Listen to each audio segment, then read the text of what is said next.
Go.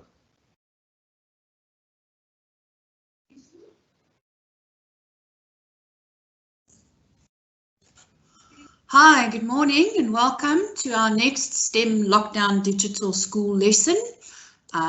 This is, as I'm sure you all know, our next installment in Grade 10 Information Technology, and my name is Karen Anderson. So what are we doing today? Wow, we're on lesson 12 already, hey? And what I'm going to do is I'm going to try, as somebody asked me yesterday, to take it a little bit more slowly. I will try and speak more slowly, and I will try and pause often to check that you guys understand me. Okay, and what are we going to do? We're going to look in depth at the in operator, which makes our lives much easier as far as if statements are concerned.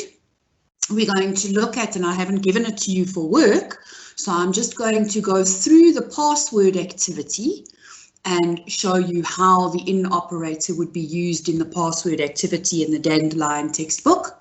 Then we're going to have a look at nested ifs, which is an if inside an if inside an if, depending on what you need. And then way back when we had a look at adding a picture using the object inspector to an image component. Now we're going to look at changing that picture using our code.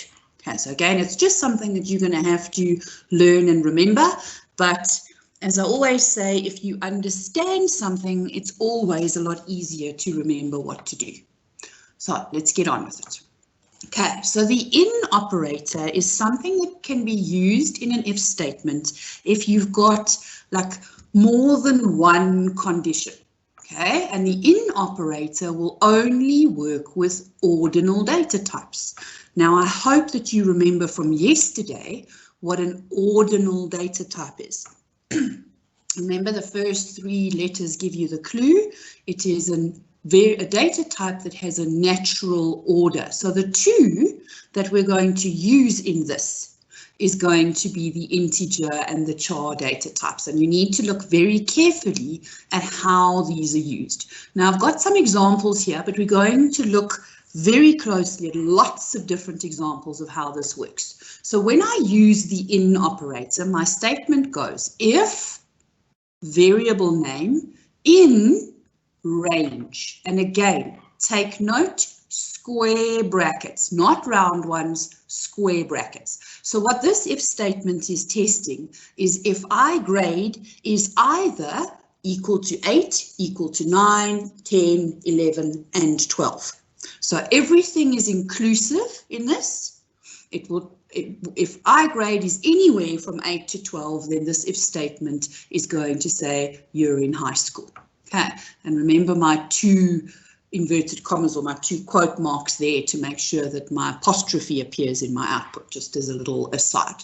Okay, if I want to use it with a char data type, then what I have to do is, first of all, I have to make what I'm checking a char. So I can't go if S password in and a character, because S password's data type is string.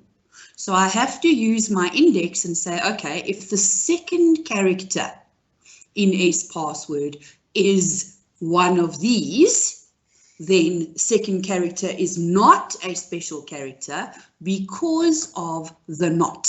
And then I set a Boolean value to false. But this is part of the activity, so I'm going to go into much more depth as far as this is concerned. So let's have a look at using it with an integer. So you can use it with non-consecutive integers. In other words, integers that are not one after the other. And then they have to be separated by commas. So this example here says, sorry, moving my noisy chair. If I num in open square brackets 2, 5, 21, 30. So if it's just a set of numbers, I'm going to separate them by comma. If they are in a range, like you saw in the previous example, then the range is separated by 2 full stops. So it's if I num in 8 ... 12 represents anywhere in the range of 8 to 12. Okay, Right, sorry, I'm just going to go back there to make sure that you've taken it all in. Important to remember. Full stops to separate a range, comma to separate ones that don't follow on from each other.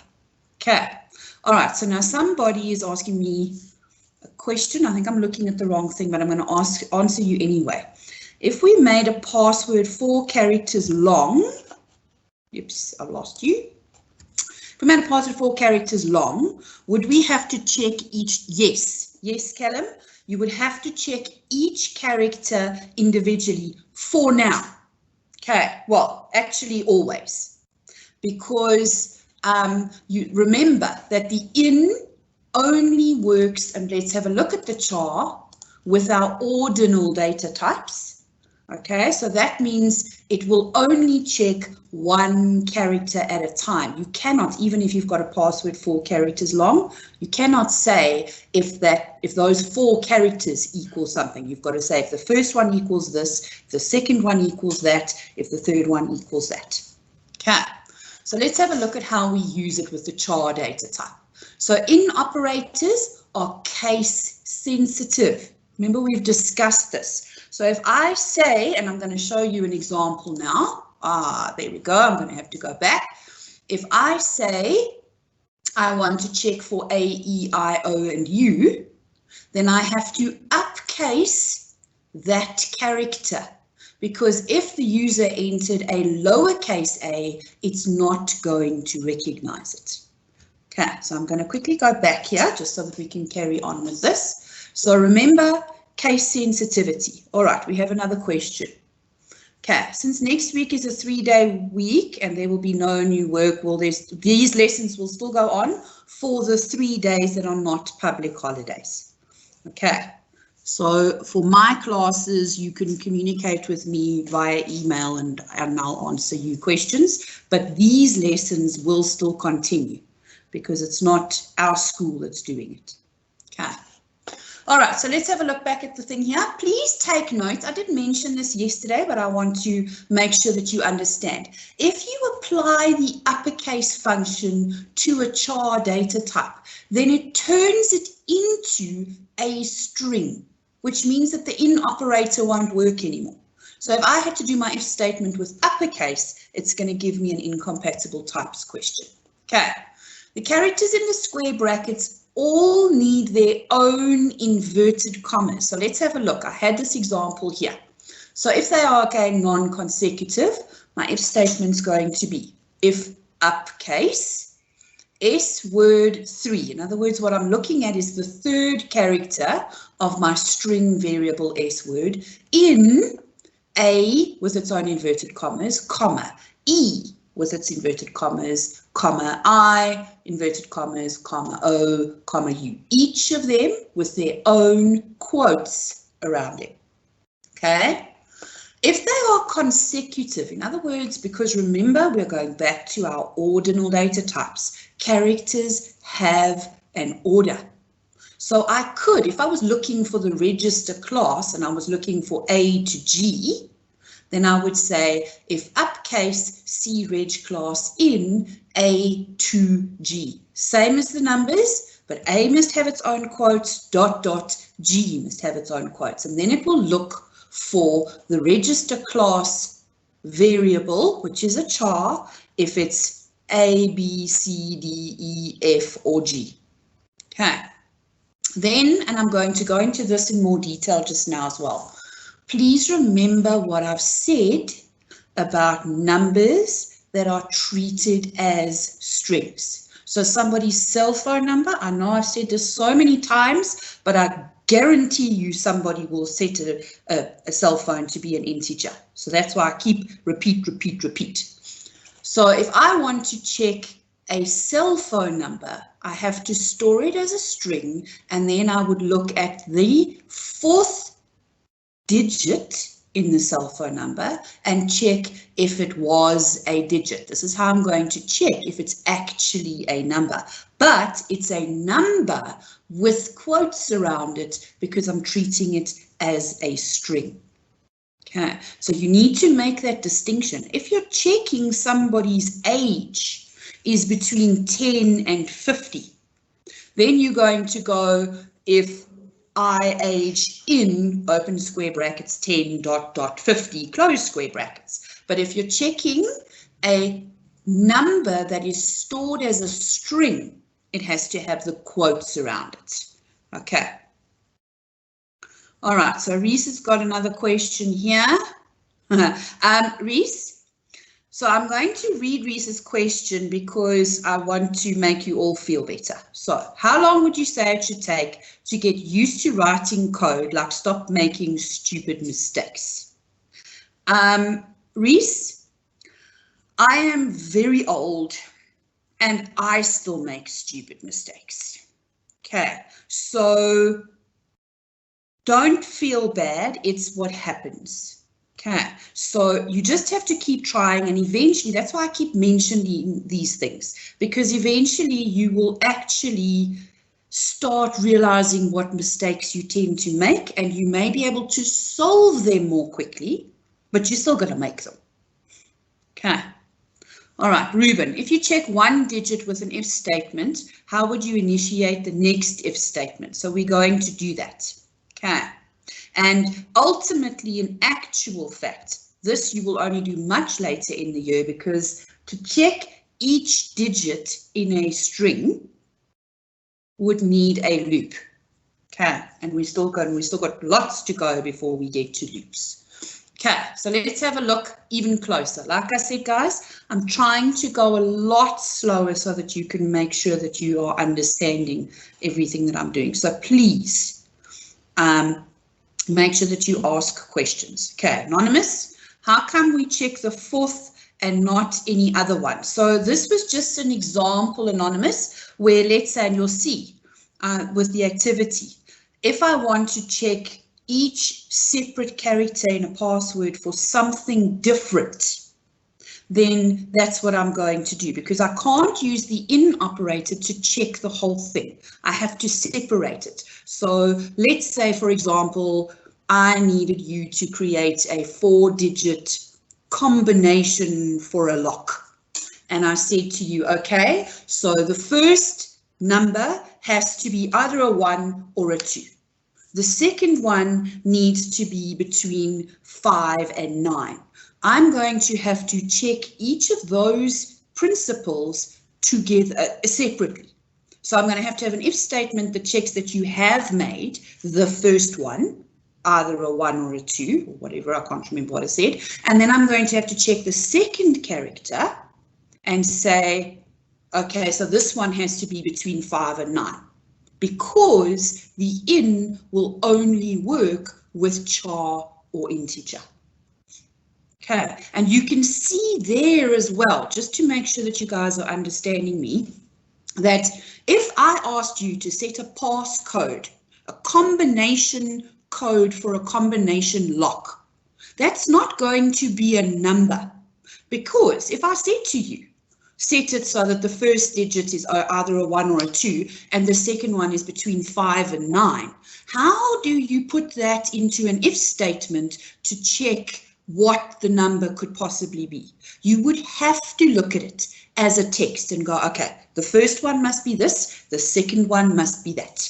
Okay, as a matter of interest, I don't know if you all know this, but there is a digit or a set of digits in our ID numbers that indicate whether we are male or female. And what we would have to do is we would have to isolate that set of digits and check what they equaled. So from 0 to 4, I think, if I remember correctly, so the first 6 digits of your ID number is your date of birth. Okay, the 7th digit of your ID number is the start of determining whether, well, the next 4, no, it's not the next 4, no, I can't remember, but definitely the very first one after your date of birth. If it's between a 0 and a 4, it means you're female. If it's between a 5 and a 9, it means you're a male. Okay, so we would be able to use the in operator to determine, using somebody's ID number as a string. We would look at the 7th character and say, if it's in 0 to 4, this person is female. If it's in 5 to 9, this person is male. Okay, so I've got some more questions here. Okay, Dietlof says it helps to have someone to code with to help you see those stupid mistakes. You are 100% correct, Dietlof. Sometimes you've been staring at your own code for so long, you miss stupid mistakes. I had one of my students send me a question the other day because he was working with a radio group, and the radio group's prefix is RGP. Yes, had to think about that one. And somewhere in his code, he'd called it RPG. And he hadn't seen it because it was just, he was so buried in his code. Okay. How will we remember all this code for tests and stuff? Practice, practice, practice. That's all it is. Okay. You want to tell me you can't remember now how to take the contents of an edit text property and put it into a string variable. You didn't know that in January. Now you do, and you remember. And it's because you've done it over and over and over. So that's what you've got to keep doing. Okay, practice, practice, practice. Okay, you know what they say? The more you practice, the luckier you get. Except that is not working with lotto tickets. But anyway. Right, so let's go back here. You can also have 2 ranges. So I can go, if I num in 1 to 3, comma 8 to 12. So there I've got one range separated by a comma from another range. Okay, here's an example of using a character with an upcase. So here I can go, if upcase creg class in, open square brackets, A to G, comma, X, comma, percentage sign. So there you can see what I'm looking for. I'm looking for whether this register class is a letter A to G, or if their register class is an X or a percentage sign.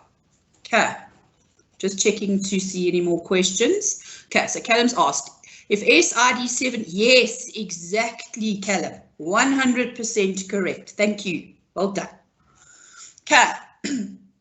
Right, then the in operator can only have 256 options. Okay, we hopefully remember the reasons for that because of ASCII. So you could go if the number in 0 to 255, but you can't go from 0 to 300. So as soon as your numbers get higher than 255, you have to use another form of if statement. Okay. Okay. Right. Just checking for questions. Okay, no more questions. Let's carry on. Now, I already showed you one like this, but I'm making sure that you understand it. You can test if something is not true when testing for true is impossible or difficult. So I've got an example coming up just now of this, but it's easier to test if a character is not a vowel instead of testing if it's a consonant. Okay, that makes sense. If I'm testing for a vowel, there are 5 characters. If I was testing if something's not a vowel, then I've got to list every single other character in the alphabet. So here I can say, if not, upcase, S word 1 in A, E, I, O, U.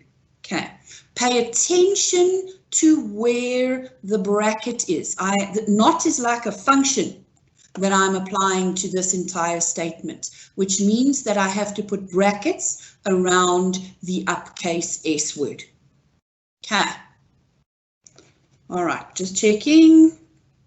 Okay, what does the 7 in Callum's mean? Okay, so remember I said to you, the 7th character in somebody's ID number is the one that indicates whether you are male or female. So Callum's if statement there is saying if SID square bracket 7, the 7th character. Okay, Callum, you know what? Your code isn't right. Because looking at it now while I'm explaining, thank you, Horse Crazy, the 5 and the 9 need quotes around them. because SID. Okay. Okay. Oh, there we go. Ruben says he tried with 3000 and had no idea why it didn't work. Now you know, hey? Okay. Right, so remember your brackets. To test if the character is a number or special character is not possible. So let's say, for example, you want to know if it's anything other than letters. Then you're going to go, if not, uppercase C char in A to Z. So that's going to go if it's not a letter. Now, this if statement will be true if it's a space, if it's a digit, if it's a percentage sign, anything other than a letter of the alphabet. Okay, so that's two more things that you need to be aware of as far as ifs are concerned. Okay, what do we do, or what do we use the if for? Okay, it's for validation. Okay, so we do a range check. Now remember, I already discussed with you in the last lesson a format check. So if I want something in the correct format, I need to perform a format check, which is validation. I also sometimes need to perform a range check. Now again, remember, this is all about making sure that your user doesn't do something stupid in your program. So an example I used yesterday, I will use again. If you ask the user to enter the month of the year, okay, the month number, you say to them, what month number is it? You have to perform a range check to ensure that what they've entered is between 1 and 12. Because if they enter 13 or 75 or anything else stupid, then your program's going to give the wrong outputs. And then what are they going to do? They're going to turn around and they're going to go, oh, well, this person doesn't know how to program because the computer's giving me the wrong answer. Hey, my class, we know all about stupid computers. Hey. Right, so the in operator can be used to perform the range check to see if the user's input is within an acceptable range. So if you ask them to enter a number, you can check, have they entered a number between 5 and 7 or between 10 and 12? Have they put a character in between A and D? And this one is a very useful one. If you've asked the user to enter their gender into something, then you can say if uppercase C gender in M or F. Okay. Right, so let's have a look at some examples here now that I've given you all of the information. So I can do this. I can go read in the person's name, assign the first character of the name to C initial, and then my if statement says if C initial in, so I'm checking to see if somebody's initials start with the letters T to Z. It's a bit of an odd example, but that's just to show you stuff. I can say if the initials in T ... Z, comma, lowercase t ... Z, okay, which is the same as just upcasing C initial and putting in the T ... Z. Okay, now, remember, Reese, you asked me about when you stop making stupid mistakes. Now, the reason why this is here, hopefully you can all see that squiggly red line, which means that there's a problem. So while I was putting this PowerPoint presentation together, I thought I need to show you the difference between making the two ranges and applying upcase. And I actually made this mistake. I fixed it very quickly. But when I first typed the code, I made this mistake. And when I did it, I thought, okay, let me put it in so that I can see whether, and I'm going to carry on talking, you guys can start telling me now because you know we've got this 1.5 minute delay. So please start typing the answer to what is wrong with that code while I carry on with my speech. Okay. So as I said, I made this mistake, and when I made it, I thought, let me include it in the presentation so that you can see, first of all, that I also make mistakes, and second of all, to see the kinds of common mistakes that people make. And then hopefully the next time you're coding and you have this red line and you have no clue what the red line is, you can work it out for yourself what the problem might be. Okay, so I don't know if it's because of the delay or because nobody can actually give me the answer. I have to say this delay can be quite frustrating. All right. Oh, Ryan, well done. Yes, Ryan's done it. The brackets are in the wrong place. This bracket is for the uppercase. It needs to be applied to the C initial, not to the whole statement. So, ta-da, that is what it should look like. Okay.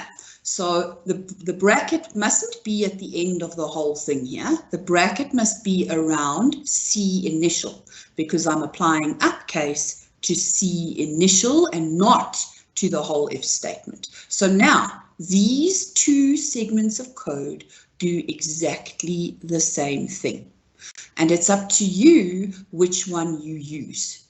Okay. Personally, I think it's much more efficient to force the initial to an uppercase and then only check for the capital T to Z. Okay. All right, bracket. Okay, so now you're all coming in with the answers. Okay, well done. Okay, good. Let's move on.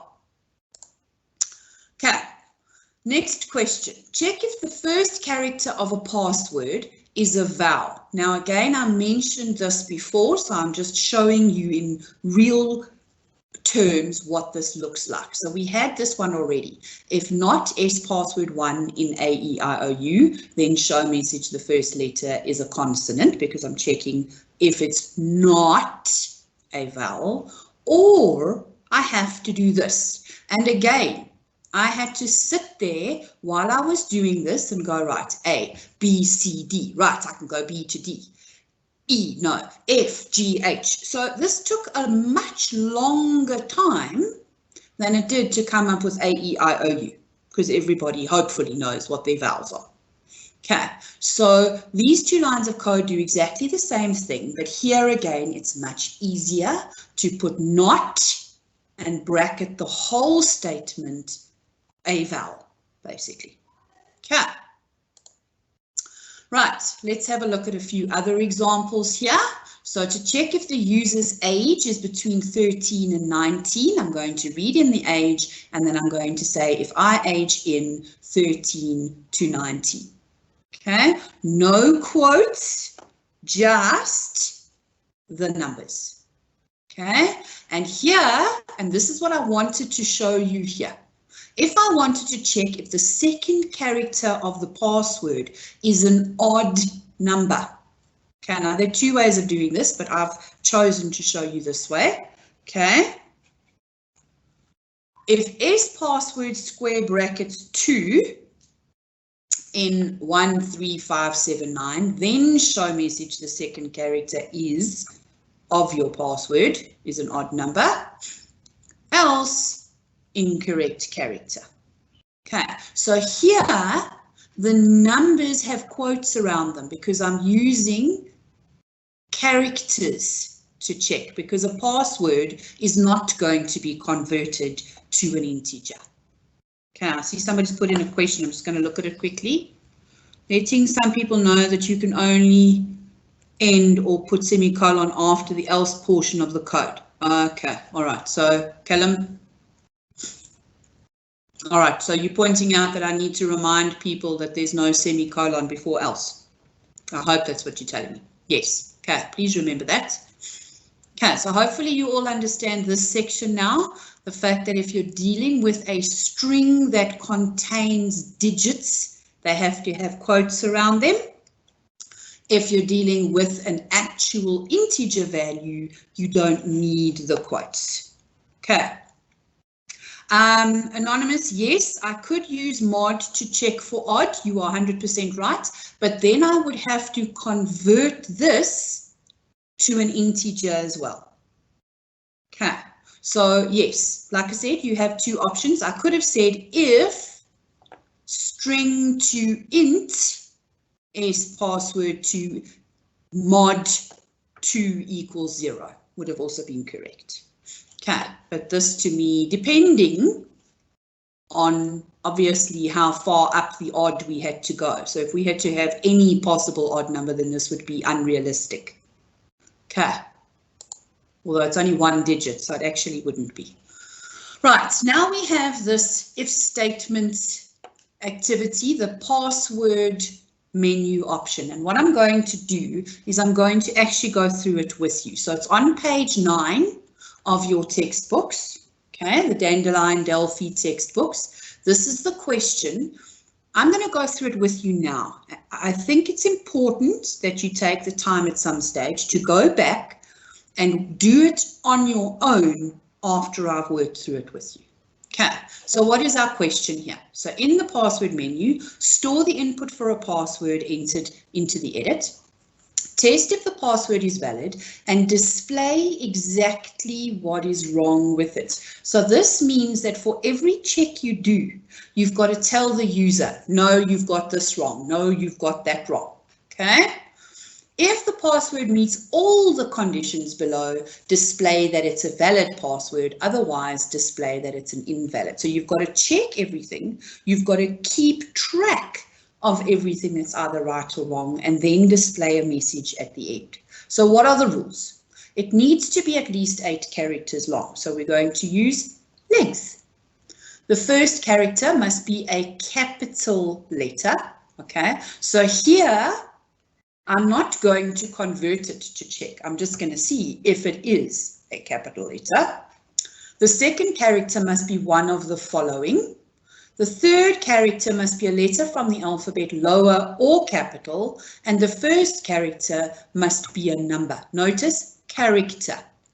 Okay, then there's another tip in the question. It says, use a Boolean variable to determine if the password is valid. Initialize the variable to true just after input. Inside of each if statement, make this value false if it doesn't meet the condition. So I'm going to show you what that means if you don't understand what it means now. After testing for a valid password, test if this variable is still true. If it password is valid, otherwise it's invalid. So here's some sample output. We've got a valid password and then we've got an invalid one that broke all the rules and ended up being told, sorry for you, it's invalid. So let's have a look at exactly what we need to do here. So let's look at the rules. The first rule was the password must be at least 8 characters long. So the first thing that I need to point out to you is there's our input. So I'm reading my password into S password, and then immediately I'm outputting it. So, where's the processing? Okay, well, there's some output that's happening with the processing in this instance. So I output my password and I initialize my Boolean variable to true. Okay, so in other words, this is like saying I'm going to believe that this password is valid until proven otherwise. Okay, so it's like the justice system, innocent until proven guilty. So I'm assuming, I'm saying, right, this password is valid, I'm going to be positive about it. Then I start investigating and I start checking. So my first if statement is it 8 characters long? So if the length of S password is less than 8, then display too short. And sorry for you, be valid gets the value of false. Okay, so already now I have one piece of evidence against this password. And I'm setting be valid to false, because as soon as there's one thing wrong with it, it's invalid. Okay, so that's a separate if statement. Now I've separated the code here, but this would come directly after that. I've separated them just so that it's easier to see. So my next one says the first character must be a capital letter. So how are we going to do that? I've done this all nice little animation stuff to separate it. So first of all, first character is going to be S password 1. Okay, it must be a capital letter, which means that it's going to be in A.Z. Okay, both of them with their own inverted commas, and then I apply the not, because remember, I'm checking to see if this thing breaks the rules. It was innocent until I checked to see if it was guilty of being an invalid password. So when it says the first character must be a capital letter, what I'm checking is if it's not a capital letter, then I say the first character not a capital letter, and once again I set the same Boolean variable be valid to false. Okay, that's it. Sorry for you, you're out of here, you're guilty again. Okay, so these are my 2 steps to follow this. Okay, there was something I wanted to point out here, but now I can't remember what it was. So, oh, no uppercase, hey? Because I want to check if it is actually a capital. If I put an uppercase in here, then it wouldn't matter whether they'd entered a lower or an uppercase. So I'm no uppercase. Okay, next one. The second character must be one of the following. So S password 7, listen to me. S password 2 in those characters. So as it stands now, if S password 2, it's going to be true if it is one of these characters. But remember, I'm checking to see if it's guilty, if it's a bad password. So if it's not one of these characters, then I'm going to display the message to say it should be a character, a special character, and I'm setting be valid to false. Okay. Okay. Somebody's asked me about if we're going to go through this again when school starts. Yes, we will briefly. I will with my classes. I don't know what the other teachers are going to do. I'm assuming that they will. All right, and then somebody else has asked me, what does the B stand for? The B stands for Boolean. So the same as an S is for password, the B is for Boolean. Okay. All right, so as I said before, I'm checking to see if S password 2 is not one of these characters. Then I'm going to send a message to say, you broke that rule too, and I'm setting my Boolean variable to false. So again, they're wrong. Okay, then the third character must be a letter from the alphabet, lowercase or capital. Now I have to use uppercase because it just has to be a letter. It doesn't have to, I'm not saying whether it must be capital or lowercase. So I'm going to say if not uppercase S password 3 in A to Z, then display the third character is not a letter from A to Z. And once again, be valid gets set to false. So I've got a whole set of different if statement that's checking each character as it goes along. And if any of them end up being true, because I'm checking what rules they've broken, okay, remember that's the way this is done, it must be a letter. So if it's not a letter, then it's not valid and I output my message. Okay. And finally, the fourth character must be a number. And here, the character is treated, or the number is treated as a character. Okay, because I'm not performing a calculation with it. Okay, so if not S password 4 in 0 to 9, but the 0 and the 9 have quotes around them because I'm treating them as text, then display the fourth character is not a number, and I once again set my be valid to false. Okay. Like I said, I'm not going to be performing calculations with the password, and that's why I treat it as text. Okay, so this is what everything looks like together. Okay, there's my variables declared, there's my input, there's all of my if statements, and then at the very, very end, I need another if statement that says, if be valid, then output valid password, else output invalid password. And remember what I said to you in, I think it was the last lesson, If I'm testing for equals true, I don't have to type equals true. Okay, so this looks like real programming code that would confuse people. If B valid. Okay, it looks like it's not quite finished, but it works, it's correct. So it's the same as if B valid equals true, then yay, you abided by the rules, otherwise your password is invalid. And this will be displayed underneath all the messages that told them what was actually wrong with the password. Okay.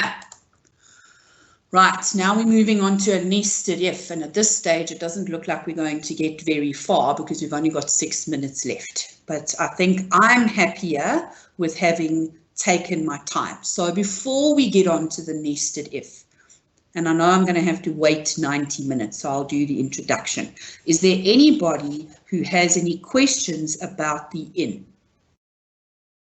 Okay, when we're done, can you cover radio groups? I will do radio groups next week, Anonymous. I promise you we're going to do radio groups next week. Okay, how do we access these parts in the code? I don't know what you're asking there, Anonymous. You would, for the question, you would have double-clicked on the menu that's in the program. Okay, so there's a menu in the program that you double click on and then it pops up and it gives you all the different menu options, and that's where you answer the questions. Okay. All right, so I'm going to start with an if statement and I'll keep checking for questions. So a nested if statement occurs when one if statement is placed inside another if statement. The inner statement is only executed if the outer one is true. Okay, so when you have real variables, that's very often when you need to use a nested if, because I'll show you a case statement soon that can be used with integers. But when it comes to real values, you need an if, a nested if. Okay, only one if statement will be true and will be executed, ignoring all of the others. Okay, the last option in the given range often doesn't need to be tested, so therefore it's only an else. Okay, so you test, is it this? No, then is it this? No, then is it this? Otherwise, it's got to be that. So let's have a look quickly at this example. If R% is greater than or equal to 80, then S message gets distinction, and I'm going to ink my number of distinctions. Okay, else. So the else is only going to execute, let's say, for example, somebody had 60%. Okay, if I look at my if statement, is R% greater than or equal to 80? No. So it's going to skip this part and it's going to go on to the else.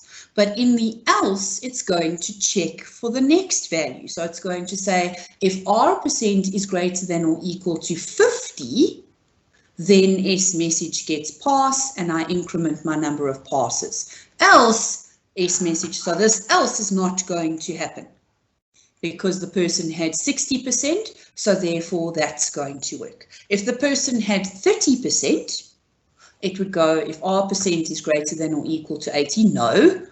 Else, if R%, no, it's not greater than 50, else display a message. Okay, in this instance, if the person had a negative mark, it would also tell them that they failed. Okay, I see there's a question that's come in. Okay. What type of component is MNU password click? Okay, Dietrich, I'm going to go back. The click part is the fact that it's the on-click event of this menu option. So instead of getting ahead of ourselves, what I'm going to do is I'm going to quickly launch Delphi, and then I can show you guys what I mean. Okay. I just need to get it uploaded and going, and then I'll show you what it's all about. Okay. So let's just go back here to our nested if statements, and I actually think that I'm going to quickly just scroll through everything and we'll look at all of this next time. So this is going to change because we're going to have a look at what a nested if statement is in the next lesson. We're going to look at those things. Here we're going to look at checkboxes and case statements. Okay, and in the meantime, here's Delphi. Okay, guys, I hope that my pace has been a little bit slower and a little bit easier for you to follow, because that's important. Okay, now it's this one. Let's hope that it's still there. There it is. Okay, so this is your menu for that activity. Okay, in order to get to the password, you're going to double click here, or if you go into your structure and you can find the password option, you can double click there and it will take you into your code. Okay, so there's where you would start typing what you need to do for this question. Okay, all right, then somebody else has also come along with, ma'am, how do you make the I even counter count only even numbers and I odd count only odd numbers? Because that's going to be, it only inks, and this is the wrong activity, it only inks what's inside the if statement. Okay, so if we go back to the, I don't want to show you all this. So this one here is only going to ink the number of distinctions if this is true. So it depends on where you put your ink. And then somebody's asked me to explain what ink means. It's the same in this instance as adding 1. Okay, so ink idist is the same as saying idist gets the value of idist plus 1. Okay. All right, so next lesson, we're going to do nested ifs properly and nice and carefully. Sorry. Okay, we're going to look at algorithms, checkboxes. We probably won't get to case statements because I'm trying to go a little bit more slowly. And then just to go back here, please don't forget that you have to, at the very least, download the data on this website so that you can complete some of the activities, or as many of them as possible. I recommend, after my nice long explanation, that you go and attempt the password activity. Okay, so it has been slower and I've got a positive for that. Thank you, Horse Crazy. I appreciate that. I'd much rather that we go slowly and you guys understand exactly what I'm trying to explain. Okay, show the face of the activity again. That's what it looks like. Okay. Okay, is that what you wanted? I know that there's a delay and we've now run out of time. So if anybody has any questions, you better hurry up. Okay, otherwise, thank you for coming and I hope to see you tomorrow where we look at nested if statements. Thanks, guys.